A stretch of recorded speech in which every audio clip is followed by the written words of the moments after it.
Vamos abrir a palavra de Deus em Êxodo capítulo 17. Êxodo capítulo 17.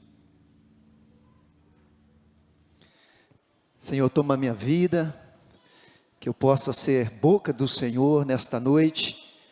Queremos alimentar da Tua palavra, Senhor. Que o Senhor cresça neste lugar, que o Senhor seja exaltado. Nós te amamos, Pai. Independente do que o Senhor fizer ou não fizer por nós, nós te amamos, Pai. O Senhor é tudo para nós, nós te amamos. Toda honra e toda glória seja dada a Ti neste lugar.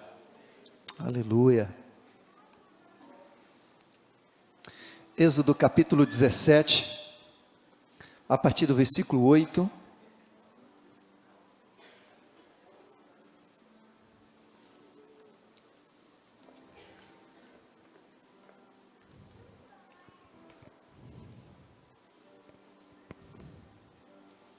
Então veio Amaleque e pelejou contra Israel em Refidim.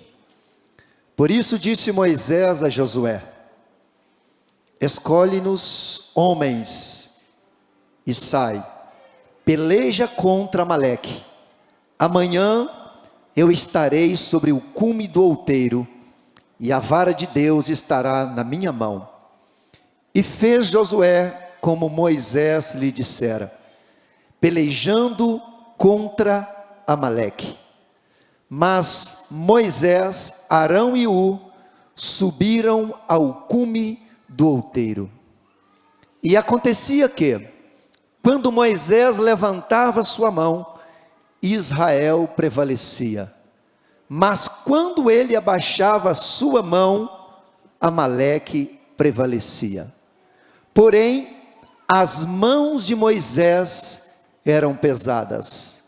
Por isso tomaram uma pedra e a puseram debaixo dele, para sentar-se sobre ela. E Arão e Ur sustentaram as suas mãos, um de um lado e o outro do outro. Assim ficaram as suas mãos firmes, até que o sol se pôs. E assim Josué desfez a Amaleque e a seu povo ao fio da espada. Vamos aplaudir a palavra de Deus. Vamos aplaudir o Pai, o Filho e o Espírito Santo. Aleluia.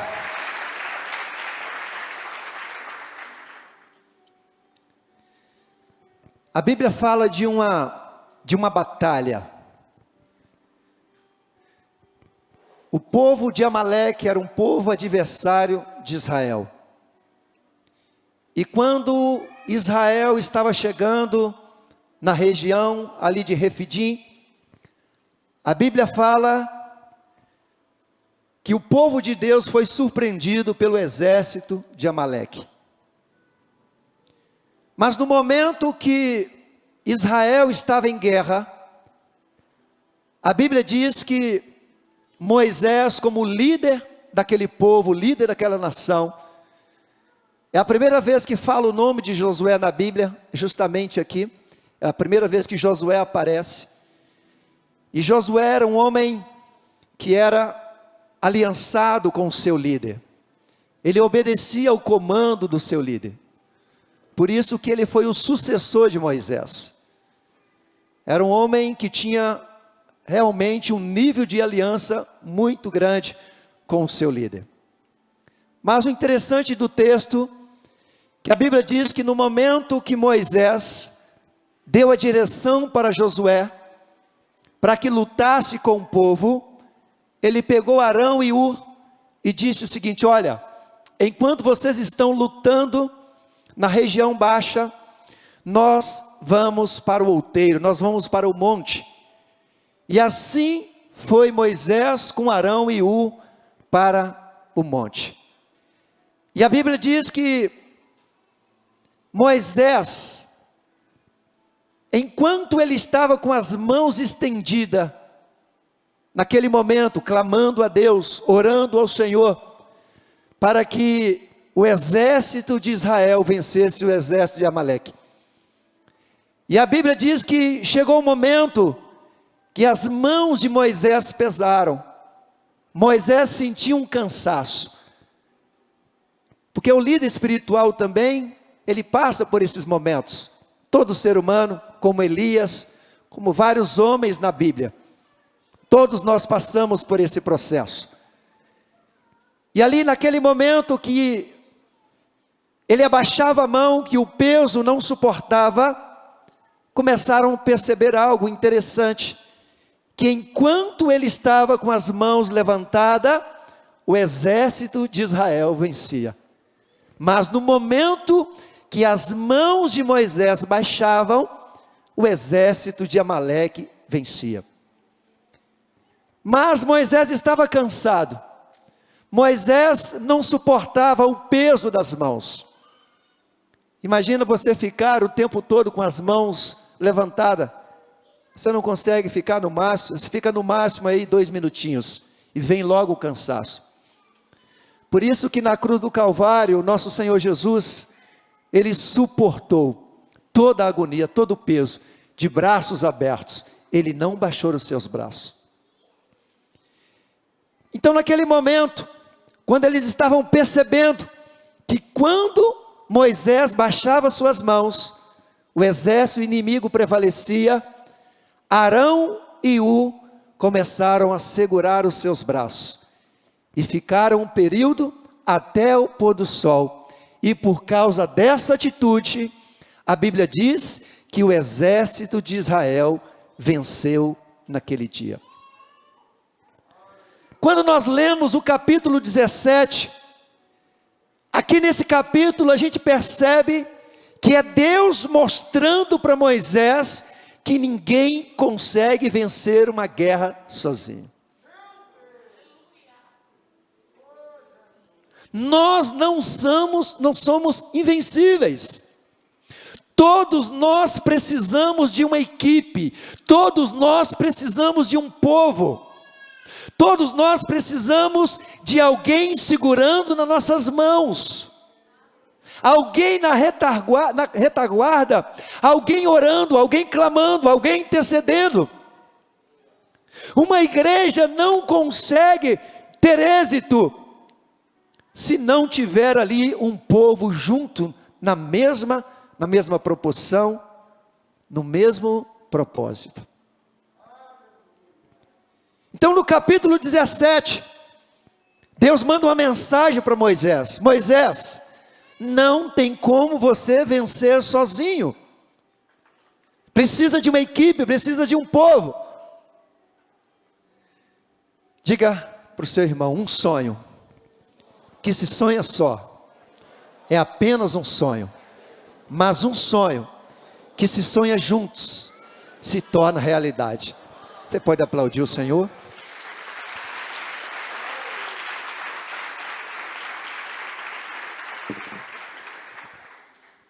No capítulo 18, nós vamos conhecer um homem que era o sogro de Moisés. E este homem se tornou um conselheiro. Sem falar que Moisés, durante um período de 40 anos, nós sabemos, podemos dividir a vida de Moisés em 3 períodos. Moisés ficou 40 anos no Egito. Depois que ele matou aquele egípcio, ele teve que fugir para Midian. Em Midian, Moisés foi doutrinado, Moisés foi discipulado pelo seu sogro Jetro. Ali ele aprendeu a cuidar de ovelhas. E quando Moisés tinha 80 anos de idade, foi o momento que ele ouviu a voz de Deus, o chamado de Deus para libertar o povo da escravidão. Todos nós precisamos de um conselheiro. Todos nós precisamos de um líder espiritual. Porque o líder espiritual, ele consegue enxergar algo que você não está enxergando. E a Bíblia fala sobre a autoridade espiritual. A importância de você se submeter, obedecer à autoridade espiritual. Mas, abra aspas, você só obedece uma autoridade espiritual se ela estiver debaixo de princípio. Mas a autoridade espiritual, ali em Romanos 13, fala sobre isso. que Deus estabeleceu, autoridade espirituais sobre a nossa vida. E no versículo 2 de Romanos 13, é muito pesado quando diz assim: e se você tocar na autoridade espiritual, você está debaixo de condenação. Então vamos voltar ao texto. Jetro era um conselheiro de Moisés. Então no capítulo 17 de Êxodo, a gente vê aqui uma experiência de Moisés, né, com a sua primeira batalha com os soldados, e ali Deus mostrando para ele: você não vence essa guerra sozinho, se não tiver pessoas do seu lado. E no capítulo 18, a gente vai ver aqui a advertência que Jetro, né, ele falou para Moisés. Está ali Êxodo capítulo 18, a partir do versículo 13, Êxodo 18, 13. E aconteceu o quê? No outro dia Moisés assentou-se para julgar o povo, e o povo estava em pé diante de Moisés, desde a manhã até a tarde. Vendo, pois, o sogro de Moisés, tudo que ele fazia ao povo, aumenta um pouco o retorno, tá? Disse: que é isto que tu fazes ao povo? Porque te assentas só, e todo o povo está em pé diante de ti, desde a manhã até a tarde. Então disse Moisés a seu sogro: é porque este povo vem a mim para consultar a Deus. Olha só que interessante. Aqui, Jetro, ele faz uma advertência na forma que Moisés estava administrando, na forma que Moisés estava conduzindo o povo. Era mais de 2 milhões de pessoas. E a Bíblia diz que Moisés, ele atendia o povo de manhã ao pôr do sol. Esse homem não tinha nem horário para almoço. Ele não tinha nem tempo para sua família. E aí Jetro faz essa advertência para Moisés, que ele não iria suportar. Então no versículo seguinte, de 19, a gente vai ver aqui o conselho de Jetro para Moisés. Não, Êxodo, isso aí. Ouve agora a minha voz, eu te aconselharei, e Deus será contigo. Sê tu pelo povo diante de Deus, e leva tuas causas a Deus.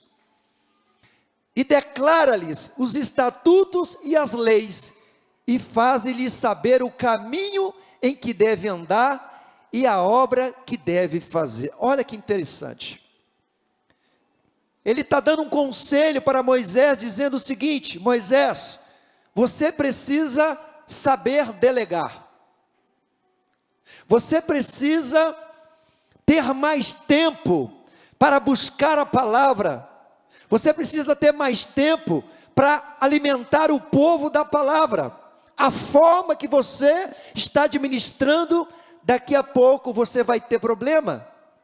Daqui a pouco esse povo, né, você vai ficar maluco. Você não consegue fazer isso sozinho. E ali no versículo 21, ele vai dar agora o perfil dos líderes que devem ser levantados.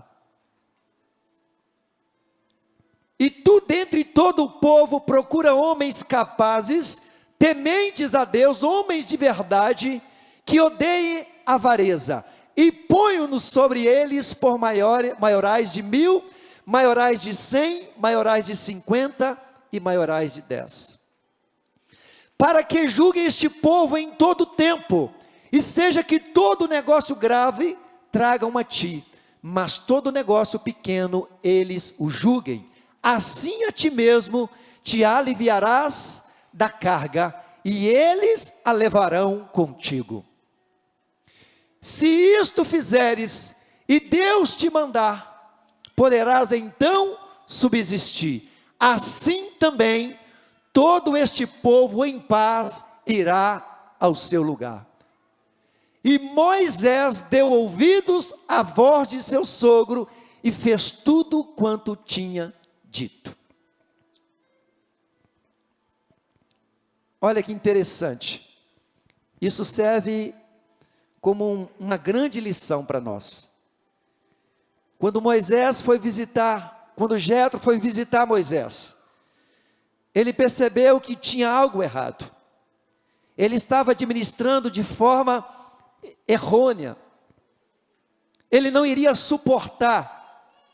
E ele diz para ele o seguinte: olha, você vai separar homens capazes. E aí ele dividiu algo muito interessante. Ele separou o seguinte: tem líder no seu meio que cuida de 1000 pessoas. Tem líder no seu meio aí que cuida de 100 pessoas. Outros que cuidam de 50 e outros que cuidam de 10. Eu quero até falar algo interessante para vocês sobre a visão do ministério. Não faz parte aqui da mensagem, mas é importante. Eu senti de Deus de falar isso aqui agora. A igreja, nós temos o trabalho em célula na igreja. Mas não é a visão G12, não é a visão em relação como se praticava antes. A célula é um trabalho, é como se fosse um braço a mais do ministério. Então, se você sentir desejo de participar de uma célula, é muito importante. Porque na célula, você desenvolve o seu ministério. Na célula, você consegue se relacionar mais com a igreja. Então, a célula, para nós, ela é muito importante. Inclusive, todas as congregações que nós temos hoje, nasceu de uma célula. Olha a importância. E lá você consegue desenvolver o seu ministério. Muitas das vezes você pode ser tímido, né? Para não vir aqui trazer uma palavra de oferta, abrir o culto. Mas, quando você está liderando uma célula, participando de uma célula, daqui a pouco você começa a desenvolver o seu ministério. Então nós temos aqui várias células, e se você quiser fazer parte, você será bem-vindo, vai ser muito importante. Por que que a gente faz isso? É a visão que Deus deu, o próprio Moisés, através da vida de Jetro. Inclusive, o ministério tem crescido muito, a obra tem crescido muito, e não tem como eu administrar tudo isso. Não tem como eu cuidar de todos vocês, é quase que impossível. Então eu preciso ter essa visão, né, entender que é necessário levantar um povo, levantar uma equipe de líderes, para que a gente possa ter mais êxito no processo. Então, quando Moisés ele recebe essa palavra de Jetro, era o próprio Senhor falando o coração dele, que não tem como você conduzir este povo, se você não tiver alguém que te ajuda a levantar as mãos. E aqui é o foco principal desta mensagem: o poder das mãos levantadas. Quando Moisés estava com suas mãos levantadas, ele estava se rendendo ao Todo-Poderoso. E quando nós nos rendemos ao Todo-Poderoso, Ele faz todas as obras que nós necessitamos. Olha a importância do levantar as mãos. E Deus tem levantado, querido, uma geração de Ur, uma geração de Arão. Vocês são o Arão e o Ur desse ministério. Deus trouxe vocês para cá com esse propósito, para que vocês possam abraçar esta obra junto conosco. Porque existe uma promessa de Deus, de muito crescimento, de um grande avivamento. Eu tenho pregado muito sobre isso, mas precisamos ter esse entendimento. Em qualquer área da nossa vida, ninguém consegue ter sucesso sozinho. Se você conseguiu conquistar algo, se você alcançou algo na sua vida, você pode ter certeza que alguém te ajudou. Inclusive, até você está aqui hoje no ministério, você está na presença do Senhor, Se você hoje conhece Jesus, é porque alguém orou por você, alguém pagou um preço por você, alguém estendeu as mãos ao Senhor dizendo, um dia ele vai se render ao Senhor, um dia ele vai entregar a vida para o Senhor, um dia o Senhor vai alcançar, e você foi alcançado, e eu fui alcançado pela oração de alguém. Olha a importância do levantar das mãos. Tem aqui alguns versículos que falam sobre isso. A importância do levantar das mãos. Está lá em 1 Timóteo 2,8. Olha o que diz 1 Timóteo 2,8. Quero, pois, que os homens orem em todo lugar, levantando mãos santas. Olha só, o apóstolo Paulo orientando ali a Timóteo, para dar direção para a igreja. Timóteo, é necessário que os homens orem o tempo todo com as suas mãos levantadas. Está lá em Salmo 28:2, olha o que diz o texto. Salmo 28:2. Ouve a voz das minhas súplicas, quando a ti clamar, quando levantar as minhas mãos para o teu santo oráculo. Olha só, levanta suas mãos e volta aí no 2. Levanta suas mãos, ó. Ouve a voz das minhas súplicas, quando a ti clamar, quando levantar as minhas mãos para o teu santo oráculo. Levanta as mãos aí. Levanta as mãos. Eu quero desafiar você agora. Querido. Você vai fazer uma oração, porque você precisa de uma resposta de Deus. E assim que você terminar a sua oração, você vai ter a resposta de Deus na sua vida. Começa a orar agora, começa a colocar diante do Senhor. Você está no templo do Senhor, você está na casa de Deus, Deus está neste lugar, o Senhor está presente neste lugar, e Ele deixou bem claro ali em 2 Crônica, capítulo 7, no versículo 15, os meus ouvidos estão atentos, os meus olhos, a oração que se fizer neste lugar, então aproveita essa oportunidade.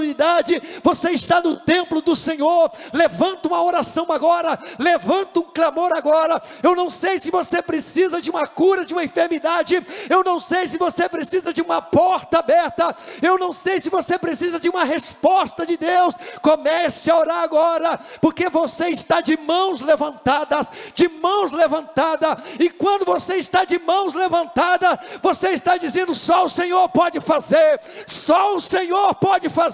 eu me rendo diante da tua soberania, eu me rendo diante do teu poder, e eu te peço, Pai, entra com solução agora, Senhor, com solução agora. Pai, eu aproveito esta oração, este momento, com as minhas mãos levantadas, me direciona agora ali na Unimed, Senhor, e eu digo, todos aqueles que estão ali, em nome de Jesus, levanta, acorde agora, levante agora, seja curado agora, seja restaurado agora, lá no HPM, todos os hospitais dessa cidade, visita agora, e que haja milagres.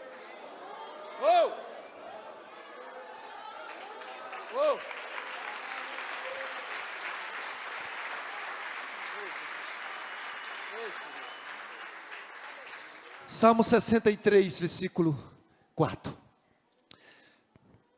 Assim eu te bendirei enquanto viver, em teu nome levantarei as minhas mãos. Salmo 32, Salmo 134, versículo 2. Salmo 134, versículo 2. Levantai as vossas mãos no santuário e bendizei ao Senhor. Levanta as suas mãos, agora você vai começar a adorar. Deus já trouxe a resposta, agora você vai começar a adorar. Começa a adorar. Você quer ver o milagre chegar quando você começar a adorar? O segredo está na adoração. Enquanto você adora, os anjos vão se movimentando, os céus vão se movimentando, enquanto você vai adorando, Deus vai fazendo, querido, Deus vai entrando agora na situação. Começa agora a adorar o Senhor, e pensa na situação, e Deus está entrando lá com providência. Ei, eu estou à procura dos verdadeiros adoradores, porque Deus sabe, na adoração, o milagre acontece. Na adoração Josafá venceu a guerra,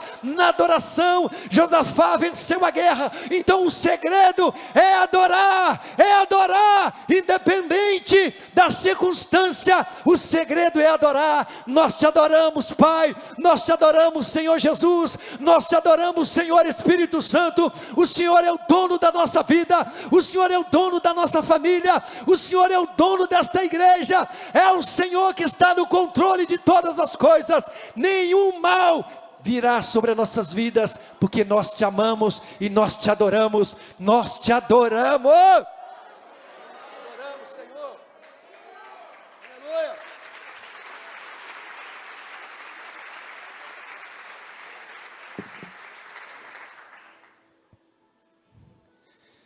Olha a importância, alguns versículos que nós lemos. Esse povo que vai levantando as mãos aí, o que é isso? É um teatro? Não, querido. Não é um teatro, não. Porque quando nós levantamos, por isso que o presbítero Glauco sempre levanta as mãos, porque é importante. Porque quando você está com as mãos abaixadas, o inimigo prevalece. Mas quando você levanta as mãos, Deus prevalece para você. Deus vence para você. Deus vence para você. Meu Deus, estou sentindo a presença de Deus muito forte aqui. Deus vence para você. Aleluia. Jesus, quando estava subindo aos céus, em Lucas 24:50, Lucas 24:50, Jesus levantou as mãos e levou-os fora até Betânia, e levantando as suas mãos, Jesus levantou as mãos, os abençoou. Aleluia, aleluia, aleluia. Irmãos, estamos diante de uma grande batalha. Estamos diante de uma grande batalha. Diga para o seu irmão, estamos em guerra. Estamos em guerra. E diga para ele assim, você não pode parar. Diga para ele, você não vai parar. Diga para ele assim, eu libero esta palavra. Você vai suportar essa guerra. Você vai vencer essa guerra.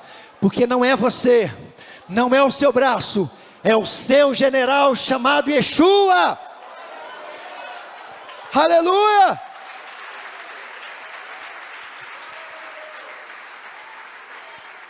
Pode chamar os levitas aqui. A Bíblia diz em Jeremias 33, versículo 3: clame a mim e responder-te-ei. Olha só, clame a mim e responder-te-ei. Como eu gosto de pregar nesse texto, porque se Deus está dizendo, clame a mim e responder-te-ei, significa para você ter resposta de Deus, você tem que clamar. E ninguém clama de mãos para baixo, nós clamamos com as mãos para cima, dizendo, Deus, o Senhor é maravilhoso. Deus, toda honra, toda glória seja dada a Ti. Deus, o Senhor tem o controle do universo. O Senhor tem o controle de todas as coisas.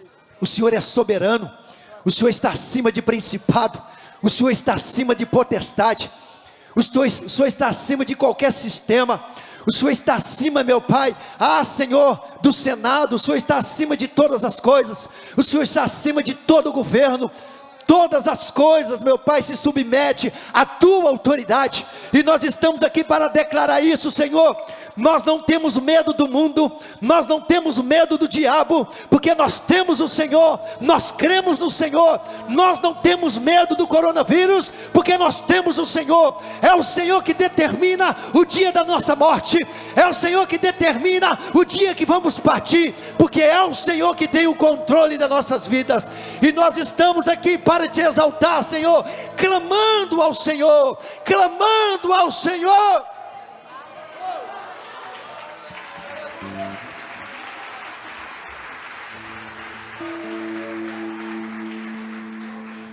É o que eu preguei, não sei se foi no domingo.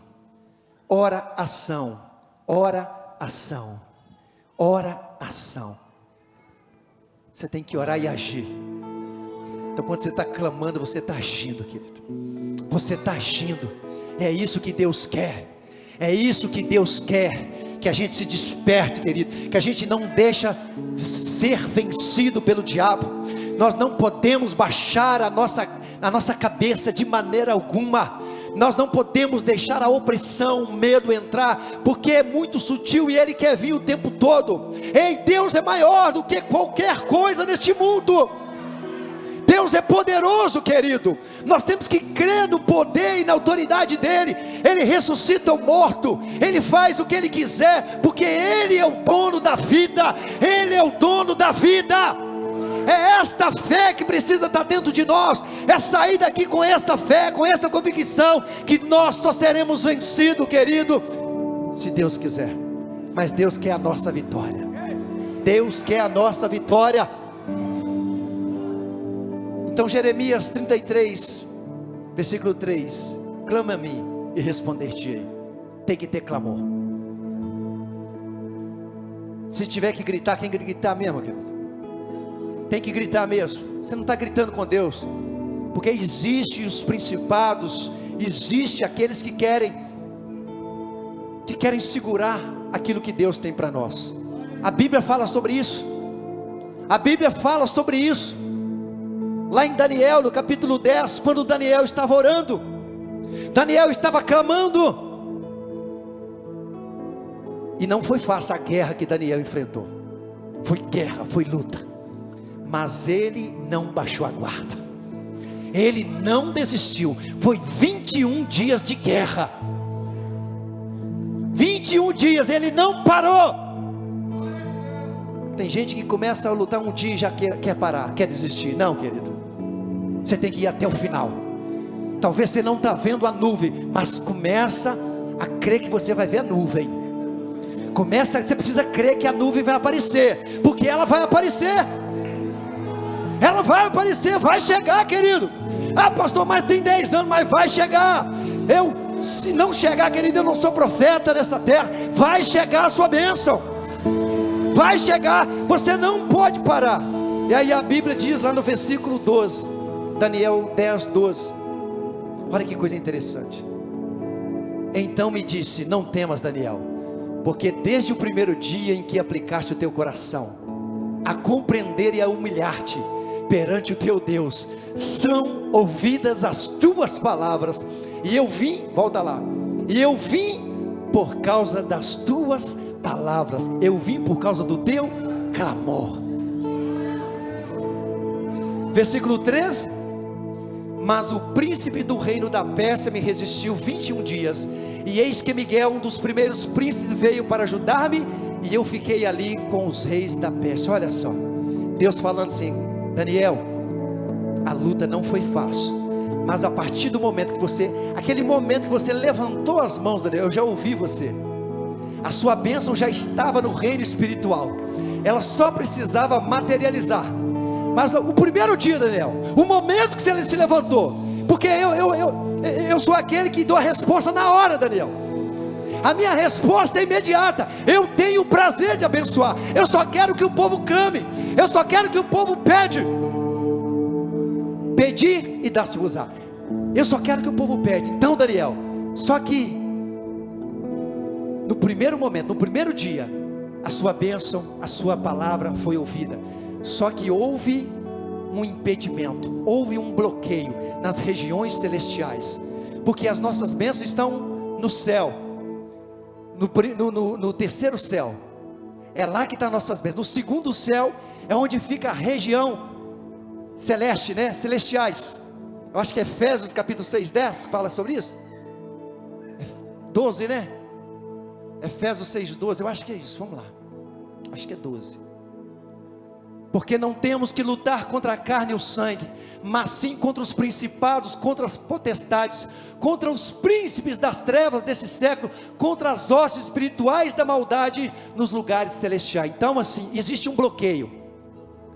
Céu, o segundo céu é onde os anjos e os demônios estão em guerra, para chegar na terra.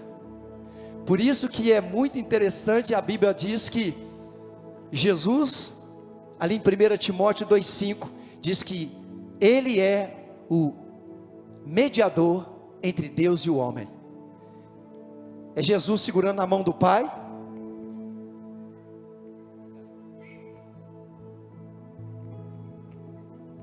é Jesus segurando na mão do Pai. Ele é o mediador entre Deus e o homem. É Jesus segurando na mão do Pai e segurando na mão do homem. Só que os braços de Jesus só movem com o clamor. Você vai clamando, você vai intercedendo. Você vai clamando, intercedendo. Aí daqui a pouco, Jesus une céus e terra. Jesus une céus e terra.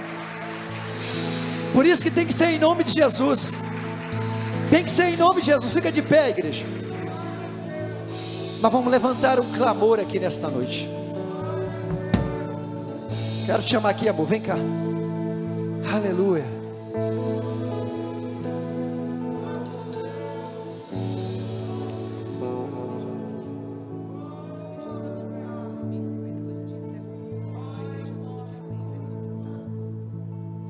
Coloca só para mim concluir aqui, Sofonias capítulo 3, versículo 16, você vai ler comigo.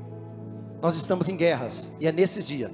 Naqueles dias, se dirá a Jerusalém, você é Jerusalém, amém? Já foi pregado sobre isso, você é Jerusalém do Senhor nessa terra.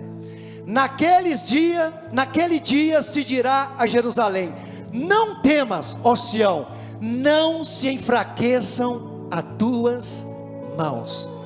Se eu fosse você, não deixava suas mãos baixadas, não. Fica com suas mãos de pé. Fica com suas mãos de pé, querido. Fica com suas mãos de pé. Vamos adorar o Senhor. Nós estamos em guerra. É tempo de guerra.